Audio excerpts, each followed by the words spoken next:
Welcome back to Living Local. Social media has become a part of our everyday life, and while it's easy to get wrapped up in Facebook and TikTok, it's also important to recognize when we need to take a step back and unplug. And today we are talking with Dr. Rich Whitaker, CEO of Vera French Community Mental Health Center, which is also this segment sponsor. Dr. Rich, so great to have you here, and such a great topic, especially for parents with teens right now. Oh, for sure. So social media, it's a big stressor for parents, that have young people in the home. Talk to us about some of the problems social media presents for teens. Well, thank heavens we have some experts who know what they're talking about, who've done some research. And actually, the U.S. Surgeon General just came out with an advisory report called Social Media and Youth Mental Health. And it talks all about the latest research and what their recommendations are. And basically, frequent social media use represents an almost constant substitute for healthy in-person interaction. Yeah. And research suggests that it may interfere with normal brain development, actually. Really? Mm-hmm.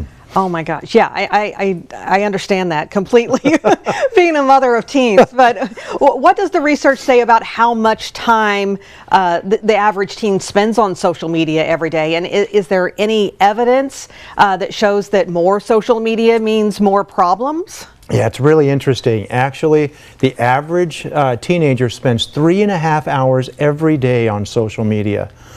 And actually, a third of teenagers spend almost all their time connected to social media. Yeah. That's what they report. Yeah. And I believe it. Yeah.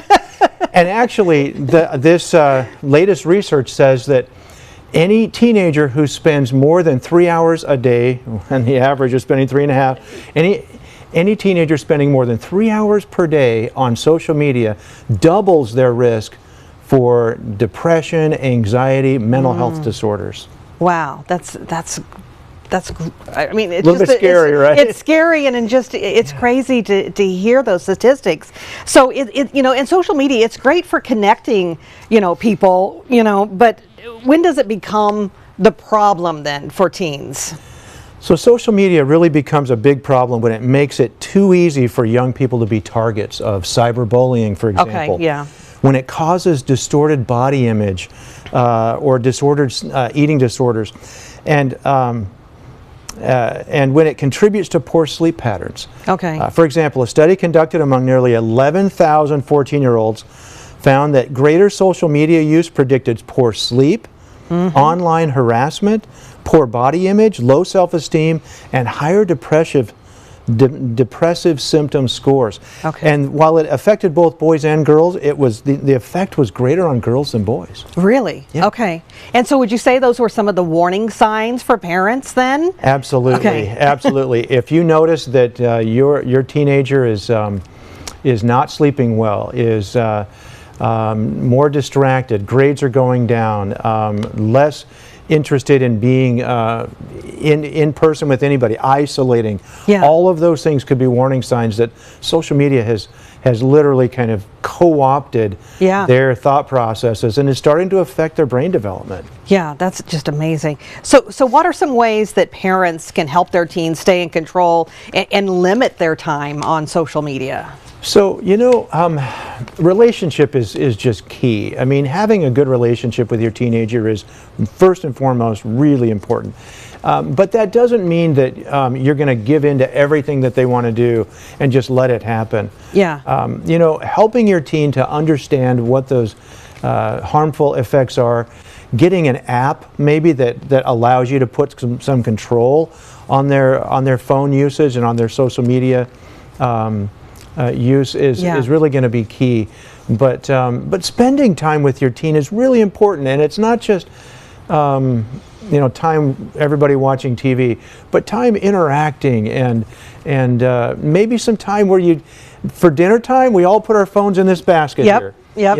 And we have one night a week where we don't even use our phones. We just play games or watch a movie or do something that's just more family time and doesn't have everybody doing their own thing. Yeah. on the phone. Yeah, yeah, that's a big thing in our family. I do have some family members who, when it's dinner time, phones go away, put them away. We don't want to see them, So we just have conversation. Yes, right? have conversation. So do you see a lot of teens who come in and maybe state their diagnosis, what they think is wrong, and being incorrect because, they're looking at social media for information on mental health? So actually there's a lot of disinformation out there, and some of it's pretty decent. Actually, that's not as much of a problem with teens as maybe you might think, partly because I think everybody recognizes that there is disinformation there, but most of it is kind of helpful, at least to get people thinking about mental health. Yeah. That's the key, to recognize that we all have stuff, and that we can get help for that, and we don't have to just live with whatever's going on in our lives. Right, right. So how can parents get professional help from Vera French if they notice some of these warning signs that you talked about with their teens' behavior, and maybe it's getting worse? Well, start out with the easiest, lowest barrier kinds of help. Things like school counselor, or a trusted friend, somebody that teen can talk to. Again, relationship is key. Parents need to be able to talk to their teens and have a good, honest dialogue about what's going on in their lives. Yeah. But Vera French is always available. We've got same-day access. We have every day you can get in to talk to somebody. And if your teen won't come in at first, come and talk anyway to get some parenting tips, some things that maybe you can do to help out that relationship, to improve that, so that eventually your teen can get in. And I really like to see parents with their teens in counseling as opposed to teens working on their own. Okay. Because parents need to learn how to talk to their teenagers. Yeah, yeah, and the same with kids too. It little goes both kids ways, too. right? Yeah, that's right. Yeah, and kids need to learn how to talk to their parents. Yes, that's right. Yes, for sure, for sure. Well, some great tips. As always, thanks for coming in, and some good advice as well. Thanks, Dr. You're welcome. Rich. Thank you. All right, again, this segment was sponsored by Vera French Community Mental Health Center. And for more information, you can go to verafrenchmhc.org, and we'll have all those details posted on ourquadcities.com. More